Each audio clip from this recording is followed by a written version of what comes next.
Welcome to the Education, Career, and Beyond podcast. We've combined life experience with young adult drive and ambition. Are you just starting to college plan? Did you finish your education and wonder, now what? Join us in this lively discussion about the topics you need to know to create the next stage of your life's dreams, careers, finances, education, and more. Brought to you by Voice for Heroes 501c3.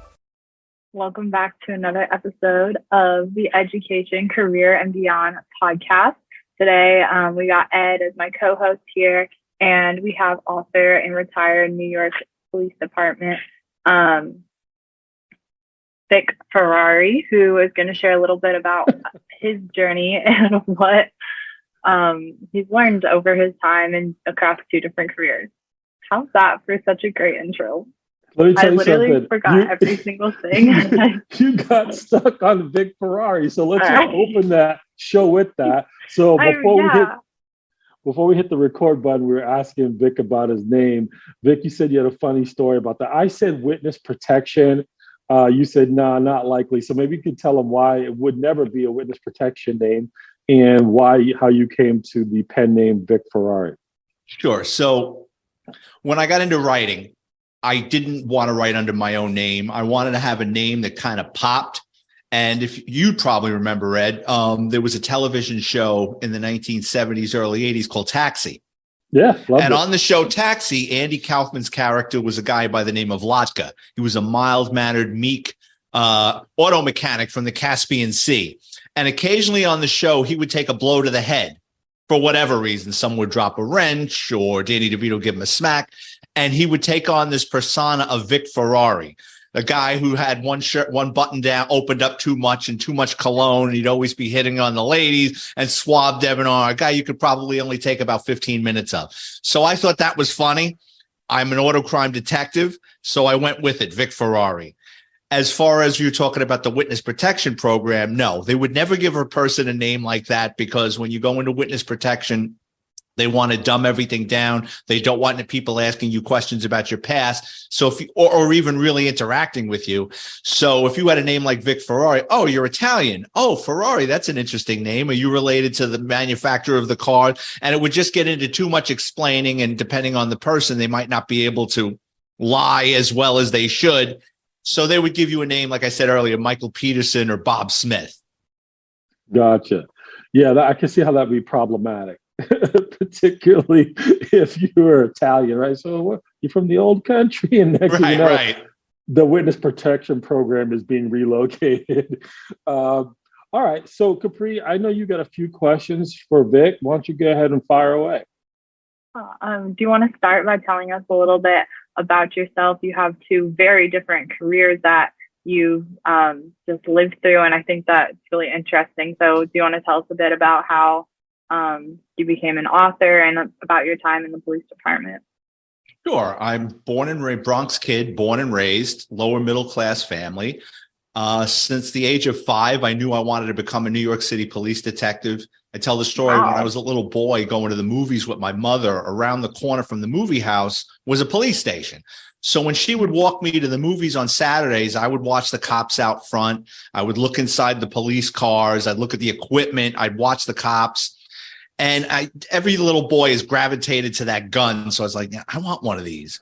And then by the age of 10, my friends and I used to sneak into the local post office and I would steal FBI wanted posters off the wall. And my friends and I would go around the neighborhood conducting manhunts. So I'm 10 years old. I got a wanted poster for Billy Ray, something or other, wanted for a bank robbery in Alabama. And I'm going into the local deli in the Bronx looking for this guy. So I knew what I wanted to do at an early age. By 20, I took the police exam. By 21, I was in the police academy and I enjoyed a 20-year career. I worked in a lot of different units. I worked in plainclothes a lot. Like it's called anti-crime, but it's more like decoy. I also worked in the narcotics division, a DUI unit.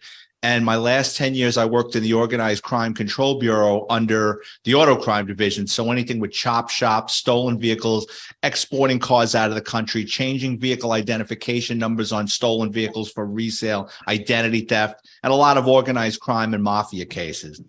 When I retired from the NYPD, I moved to Florida, was bored out of my mind. and I got into writing, and I've written a series of behind the scenes books about the New York City Police Department. That's incredible. Have you always had that like creative side or desire to like write, or did that kind of come about just out of boredom? It came out. No, that's a good question. It came out of boredom, and I never really knew I had a creative side. It's funny. I was very creative as a detective, trying to figure out ways and setting up stings and stuff. But, once you retire, you can't do that stuff anymore. So I had to figure out what to do with myself. I got involved with refinishing and painting furniture, and I was doing that for a while. But then, locked in my garage in Florida painting furniture, it's fun. But after a while, that heat just gets to you. So I said, I got to do something with a little less lifting.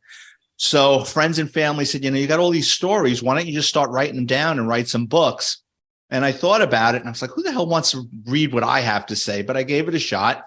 I wrote one book, it started selling. I wrote another book, it started selling. So here we are. It just kind of turned into a little cottage industry for me. Wow. So then are all your stories like inspired by real cases that you've worked, or are they just kind of a mix of things that you've seen? Both. Some are stories that happen to my friends and family. Others are things that happened to me.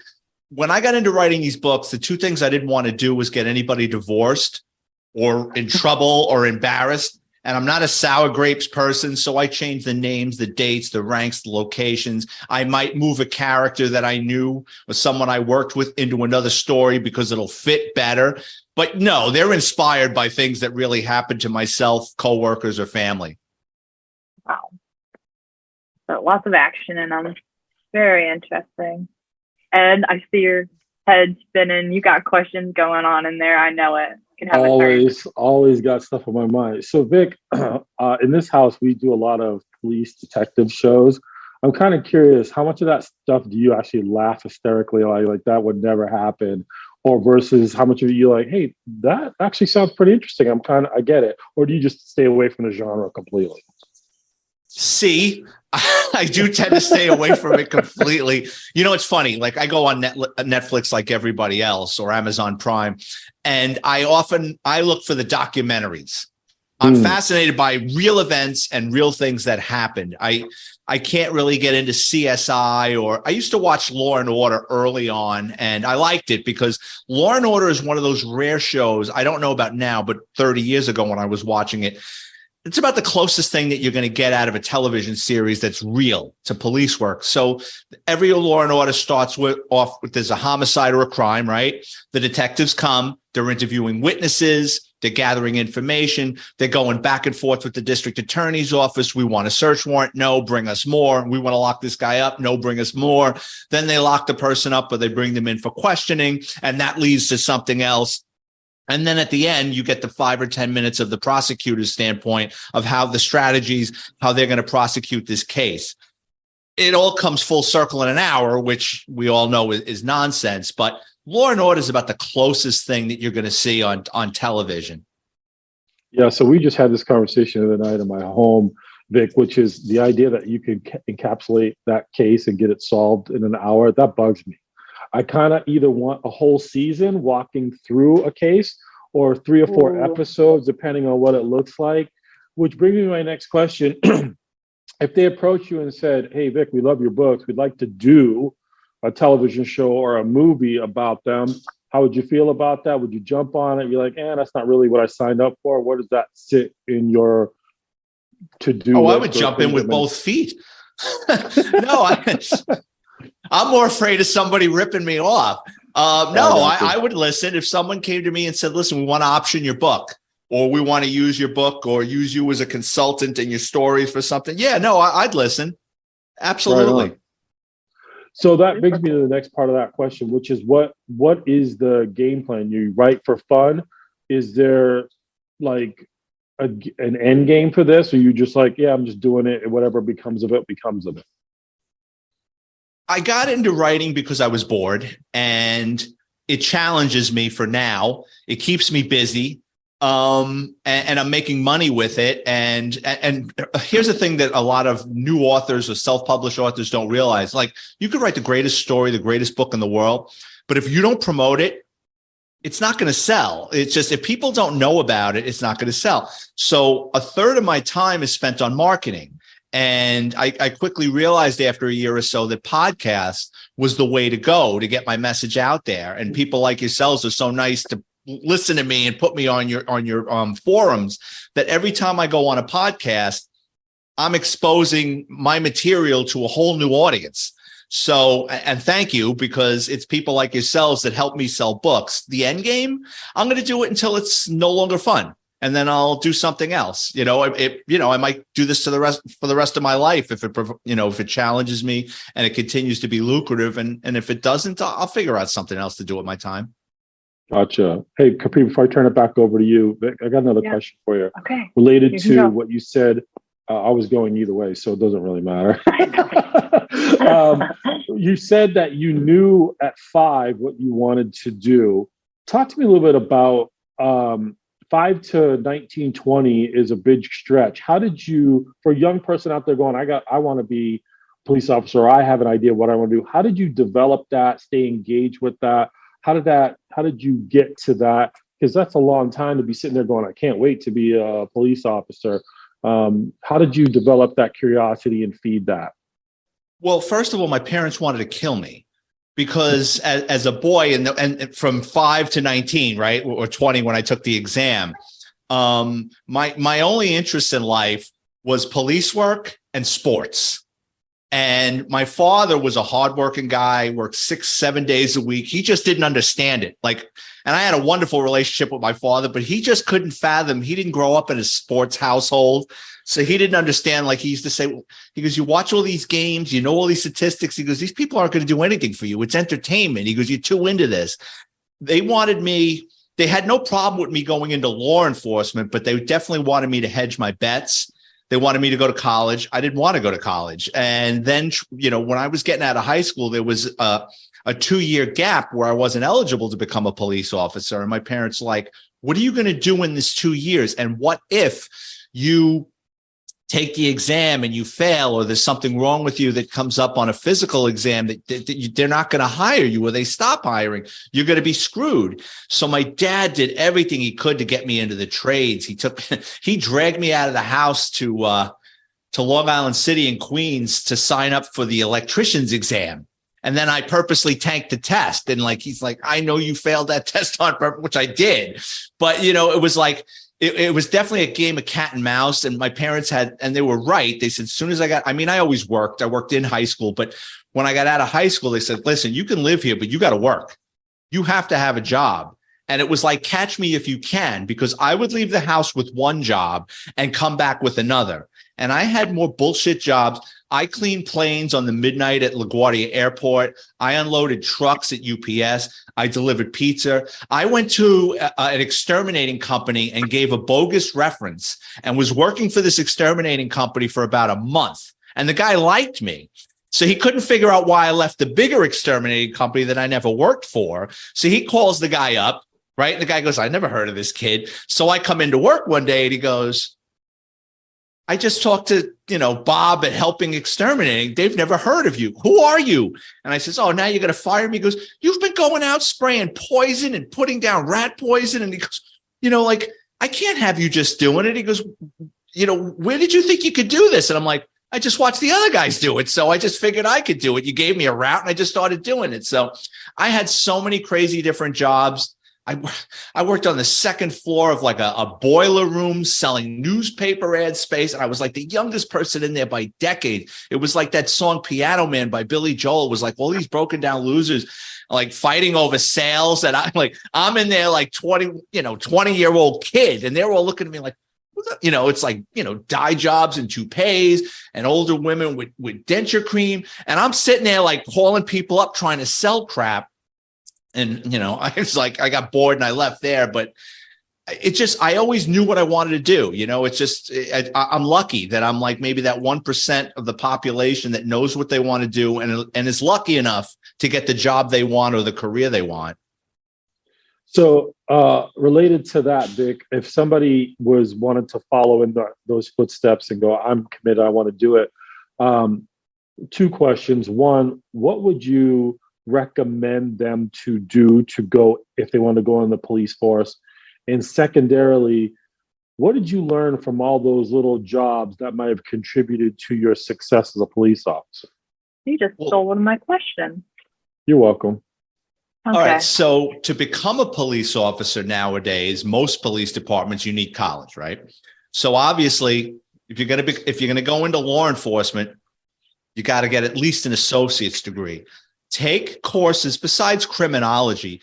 Look at what you want to do. Think first what you want to do in law enforcement, because just going into law enforcement, you don't necessarily have to be a road cop for 20 years, right? So pick something that might aid you if you're working for a larger police department where you can go into a specialized unit. Like there's so many cops that I knew that were pilots first. They went into the aviation unit. We had guys that worked for funeral homes and that were undertakers, went into the missing persons unit because they had to fingerprint dead people, or they went into the crime scene unit because things like that didn't bother them. So pick something that's going to aid you in law enforcement. Just don't take creative writing or interpretive dance, get your credits, and then go into law enforcement. Pick something that's going to aid you in law enforcement. And once you do get in the door, from the day you're hired for the first 2 years, keep your mouth shut and your ears open. Nobody likes a spoiled kid or someone running their mouth or being a know-it-all. Watch what's going on. You're not going to know what's going on. So just watch and listen. You know what I mean? It's because in law enforcement, the quickest way to get a bad reputation is to run your mouth early, and it's going to take years to get rid of. So that's one thing. And what was the other question you asked me? I apologize. No, it's okay. I have this bad habit of stacking questions. No, it was that's fine. about the 2 years when you were working those miscellaneous jobs. What did you learn about yourself, or what did you learn about those experiences that may have prepared you for your career in law enforcement, if anything? So with all those jobs, I interacted with a wide variety of people. Like I told you about that boiler room I was in for like 15 minutes. I learned how to deal with different people, with different situations. And I didn't realize it at the time. But then as you get older and you come across somebody with a personality type, like, I've seen this before. You know what I mean? As opposed to just having one job, or, nowadays, a lot of kids, they don't even have a job before they get their first job. And they really don't know how to talk to people. They don't have people skills. So, I mean, for me also, doing all those crazy hours, I realized that police work is not going to be a 9-to-5 job with weekends off. Like I said, I was cleaning airplanes on the midnight, working weekends, all sorts of crazy shit. So I learned to be adaptable. Got it. All right, Capri, I stole 2 of your questions, so I've given you time to try to think of a couple more. Okay. Well, it's all right. I always got to back up too, because that always happens.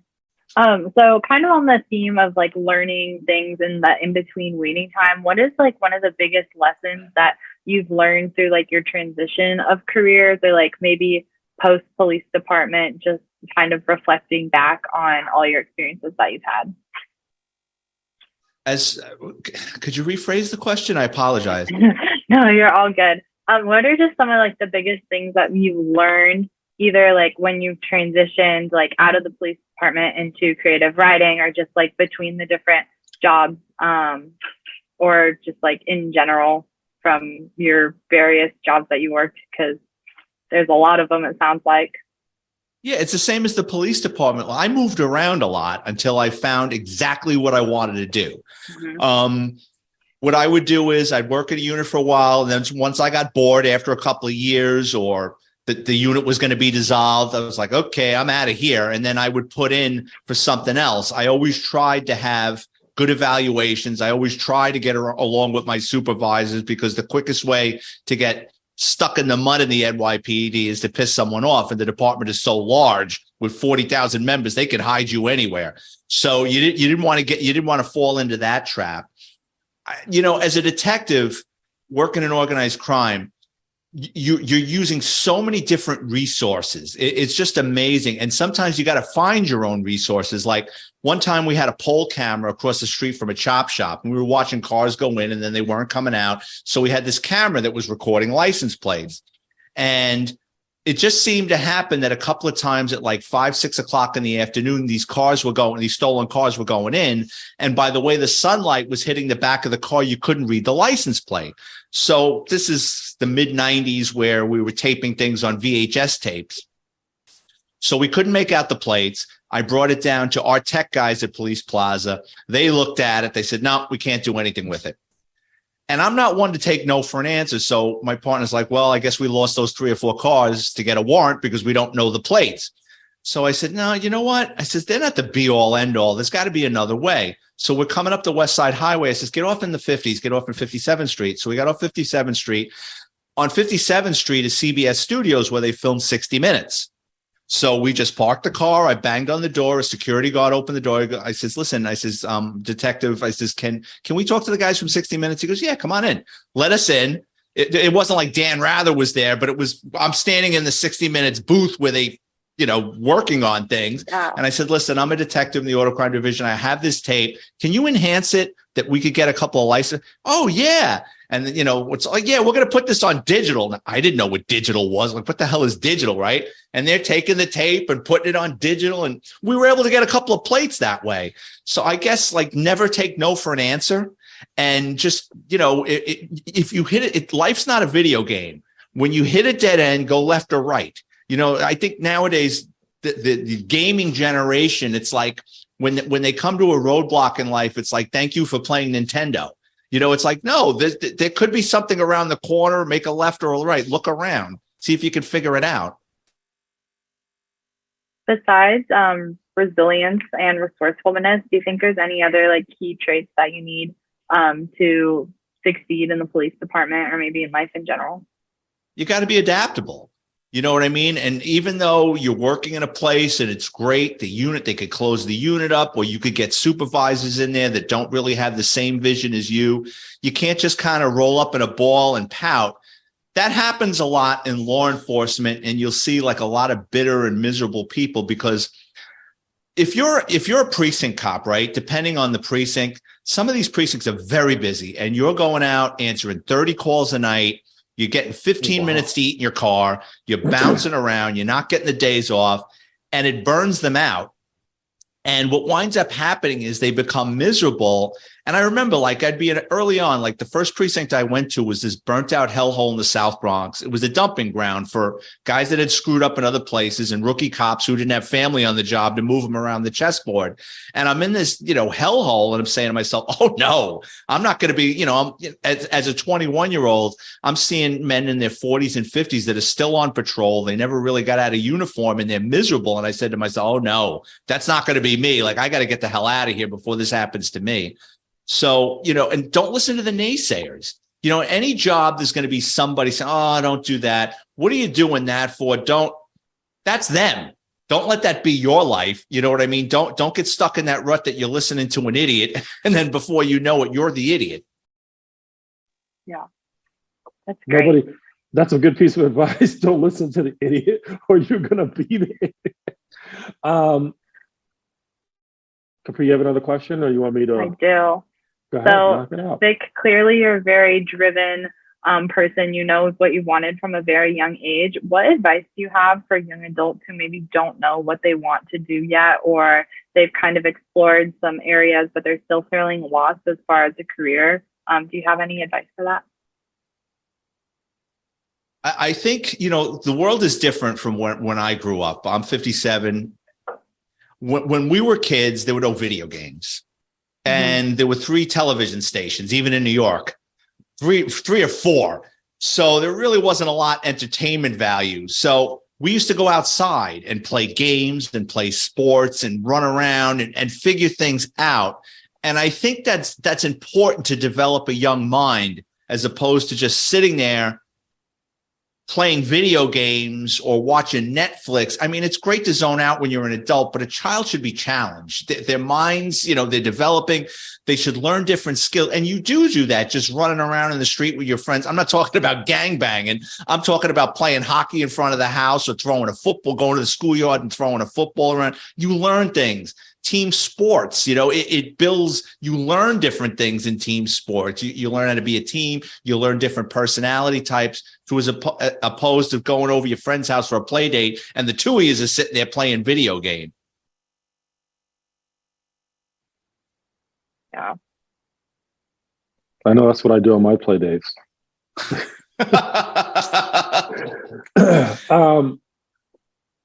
So Vic, I was thinking about something you said early on about how you gotta mind yourself when you're in the police department. You irritate a captain or you get on the wrong side of somebody, you can get buried. And I thought that was an interesting take, particularly obviously that comes from experience. We talk to young adults a lot about mentorship. When you're in the police department, you're trying to navigate your way through. Can you remember one or two individuals in particular that kind of took you under their wing and really guided you, and how important was that? Yeah, so when you're a new cop, and I think this goes anywhere, especially like a decent sized police department, it's when you get out of training, right? And you get thrown in with the other guys. It sounds funny, but it's true. It's like going to jail for the first time. You don't know the lay of the land, right? Rookie cops, I can speak when I was a cop. The old timers want nothing to do with the rookies. They don't know who you are. They don't know if you're a big mouth or know-it-all, crybaby. No one's going to really talk to you. It's kind of like, figure it out, kid. And that's what I was saying earlier. Keep your mouth shut, your ears open. And after a while, the guys or girls will start warming up to you and realize, okay, he's not so bad. I remember that he reminds me of me, or she reminds me of me when I was a rookie cop. But what will happen is you could fall in with the wrong partner. You go to a precinct and you're a rookie cop and there's this old timer and he's really nice to you. Oh, yeah. You want to partner up? You want to get in a car?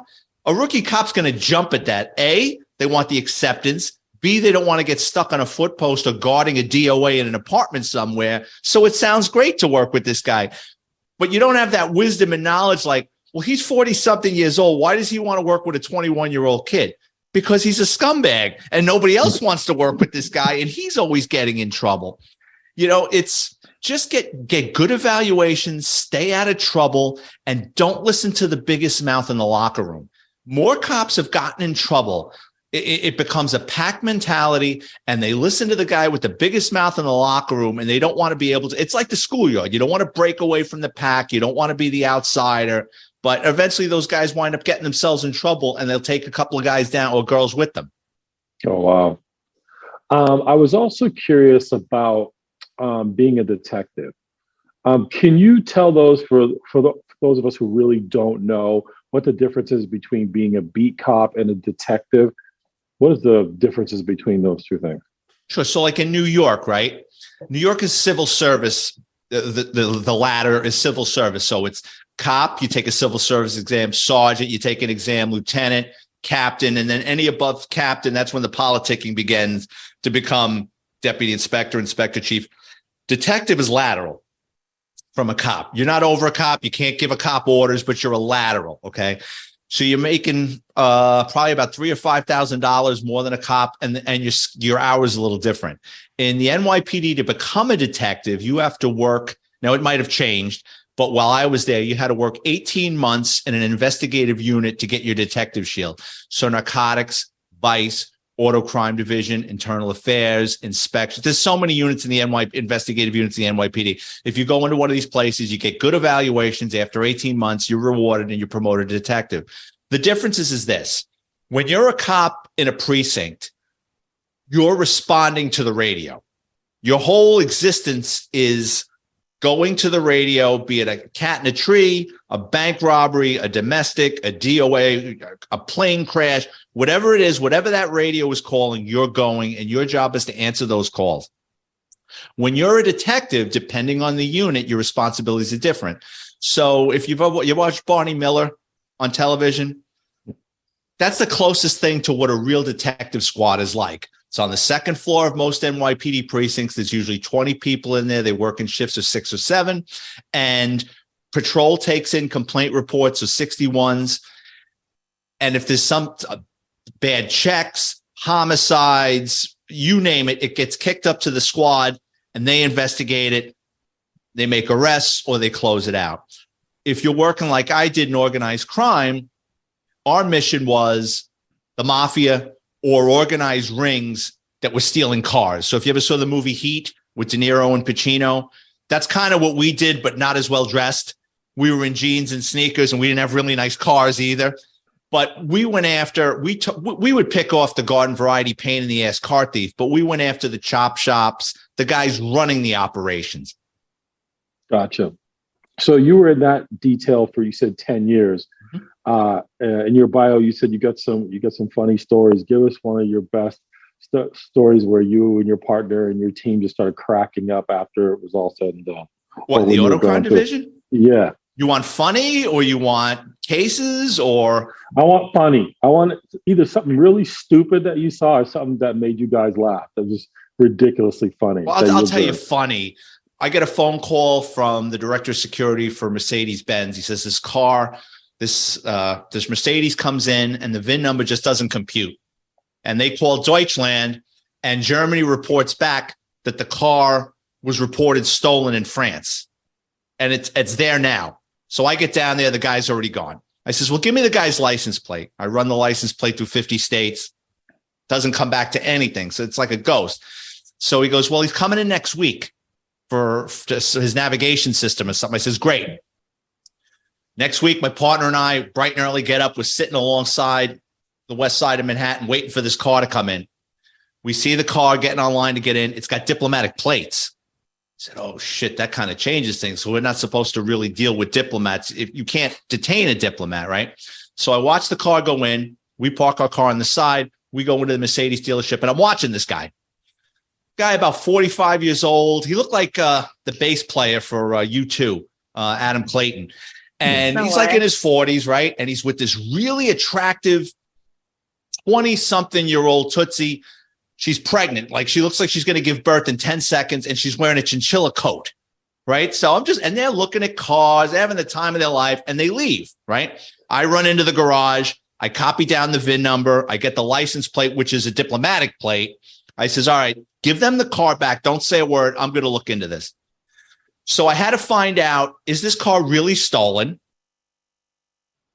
Who owns the car? So this is after 9/11. We had detectives and supervisors all over the world in different cities doing counterterrorism work. So we had an NYPD sergeant in France.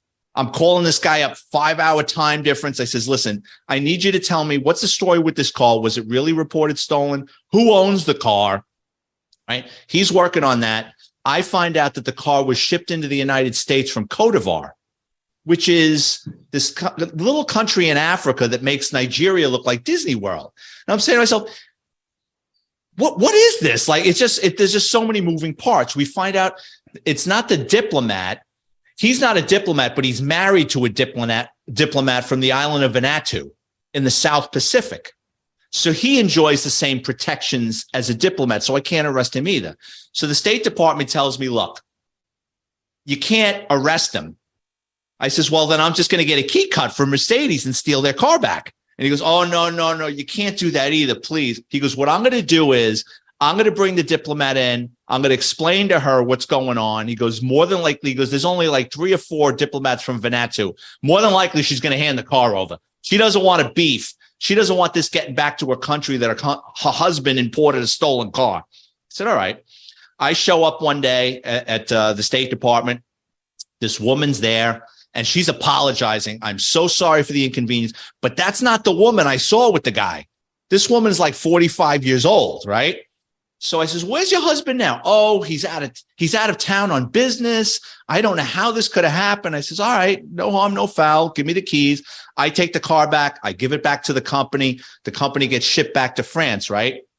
So it's one of these things where I took care of it, but no one gets arrested, right?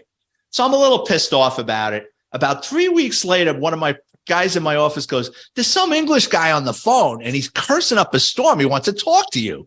I says, put him on. So I go, hello, it's this English guy. It's the diplomat's husband.